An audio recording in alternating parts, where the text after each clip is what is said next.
In a corn country, there lived a beautiful girl. Her name was Rindercella. Rindercella lived with her muggly stepmother and her two sad blisters. Rindercella was in charge of all the wordy dirt. She had to flop the moors and walk the chud. She was a very good wood chopper. But she did all this wordy dirt while her two sad blisters sat on their fig bannies, cheating auklets and magging a redazine. Now, in this same corn country, there lived a pransome hince. Very pransome. This pransome hince was going to have a fancy ball.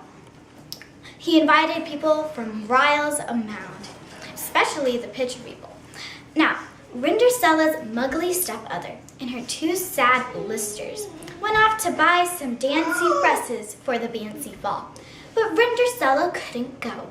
All she had to wear was some birdy dags. So she just sat down and tried. And she was sitting there trying, when all of a sudden there was a blinding flash of light and appeared before her Gary Mudfather, glowing like the sun and wearing a tink poo-poo. He touched Rindercella with his magic wand and poof! All of a sudden appeared before her a kig boat and hick switch horses to carry her to the fancy fall. He said, "Rindercella, you must be home before midnight, or I will turn you into a pumpkin."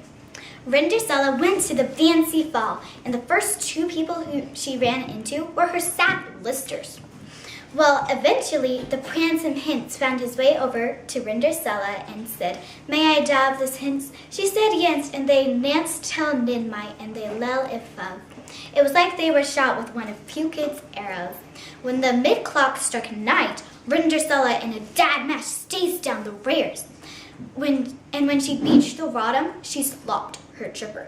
The pransome hince found the slack glipper. He held it high above his head and said, "Gore the furl who's let this slipper get shall be my wedded wife."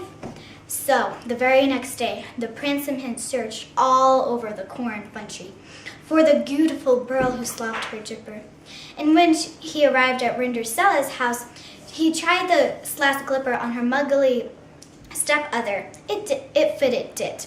He tried the slack glipper on her two siggly isters. It didn't fit.